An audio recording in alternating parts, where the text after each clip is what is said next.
আসসালামু আলাইকুম। আশা করছি সবাই ভালো আছেন। তো দেখেন এই যে আমার আব্বা আম্মা আর আমি।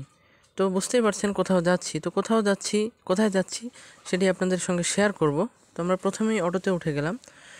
তো বলি অটোতে উঠতে যেতে যেতে আমি আপনাদেরকে বলি কোথায় যাচ্ছি। তো আমাদের এইখানে এক আন্টির বাবু হয়েছে, তো উনি দাওয়াত করেছেন আজকে, সেই বাবুর আকিকা।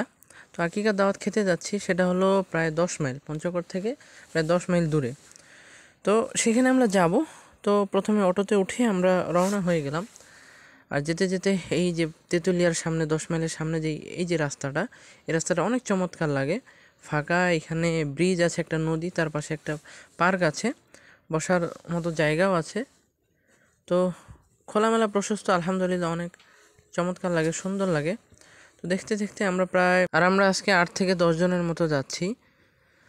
তো যেতে যেতে রাস্তাগুলো দেখেন, দুই পাশে গাছ এবং পাশে হচ্ছে চা বাগান। তো মাশাল্লাহ ছায়া ঘেরা, মাঝখান দিয়ে রাস্তা, অনেক চমৎকার, অনেক চমৎকার। তো আলহামদুলিল্লাহ আমরা অবশেষে নামলাম অটো থেকে। তারপরে দেখেন আয়াতের কাণ্ড দেখেন। আমি নেমে আমার আব্বাকে একটু ভিডিও করার চেষ্টা করলাম। তো আব্বা আপন মনে হেঁটেই যাচ্ছে। আর আমরা অবশেষে বাড়ির কাছাকাছি। এটা হচ্ছে মানে ক্ষেতের মাঝখান দিয়ে একটা রাস্তা। তো এই রাস্তা দিয়ে আমাদের সেনাবাহিনী সহ আমি সবার পিছনে আমরা যাচ্ছি। তো আলহামদুলিল্লাহ অনেক ভালো লাগছে। এই যে তোবা দেখো, ও বলতেছে ওকে খুব রোদ লাগতেছে। তো আমরা এখন দেখেন একেবারে গ্রামের ভিতর দিয়ে, একেবারে এটা হচ্ছে এই যে দুই পাশে ধান কাটা হয়েছে, সে মাঝখান দিয়ে রাস্তা, এই রাস্তা দিয়ে আমরা এখন যাচ্ছি। এই পিছনে জনসংখ্যা আসতেছে, সামনে আমরা এখন চলে আসলাম।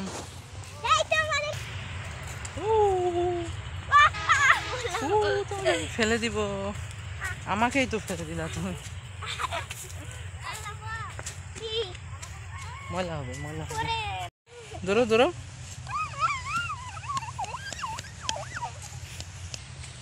দৌড়াও।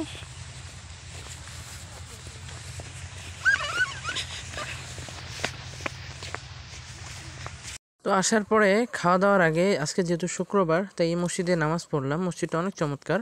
তো আমি হ্যাঁ ও টুপিটা পরে আমার চুলগুলো পাকে গেছে, তাই না? খারাপ লাগছে। ওয়ালাইকুম আসসালাম।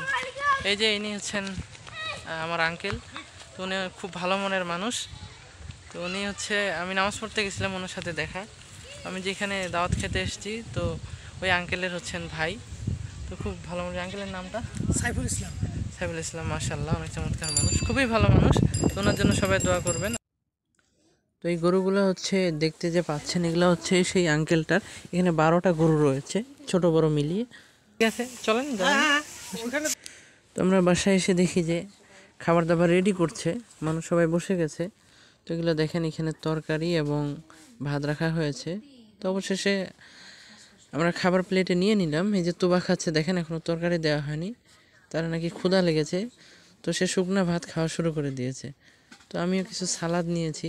এদিকে দেখি যে আমার আব্বা খাওয়া শুরু করে দিয়েছে, সবাই মানে ডাল দিয়ে খাওয়া শুরু করেছে। এখানে খাওয়া দাওয়া করে আমি একটু বাইরে আসলাম, এসে দেখি যে একটা বাবু খাচ্ছে। বাবুটা খুব চমৎকার, মাশাআল্লাহ কিউট। তো সে গোস্ত চিরাতে পারছে না, তাও খাচ্ছে। আর খাওয়া দাওয়া শেষ করে এই যে দেখেন সবাই বাইরে হাত ধোয়ার জন্য লাইন ধরে দাঁড়িয়ে আছে। গ্রামের এটা একটা পরিবেশ। তো দেখি যে তোবা, সে খেতে খেতে ক্লান্ত। আর এই যে এই বাবুটা দেখছেন, এই বাবুটার আজকে আমরা আকিকার দাওয়াত খেতে এসেছি। খুবই চমৎকার, কিউট দেখছে কীভাবে, বয়স কিন্তু 7 দিন। তো খাওয়া দাওয়া শেষ করে আমরা বাইরে চলে আসলাম, অটোর জন্য অপেক্ষা করছি, অথবা বাস, দেখি কিসে যাওয়া যায়। তো আলহামদুলিল্লাহ আমাদের বাস চলে আসলো। এখন আমরা বাসে উঠে গেলাম। এই যে বাসে ছিটে জায়গা নিতে দাঁড়িয়ে আছি। তো কি আর করা, বেশিক্ষণ যেহেতু সময় লাগবে না, তাই মেনে নিয়ে দাঁড়িয়েই গেলাম। তো অবশেষে চলে আসলাম বাসায়। পেট যেহেতু গরম হয়ে আছে, তাই ভাবলাম একটু ঠান্ডা করা দরকার, তাই মজু নিয়ে বাসায় চলে আসলাম। তো সকলে ভালো থাকবেন। আসসালামু আলাইকুম।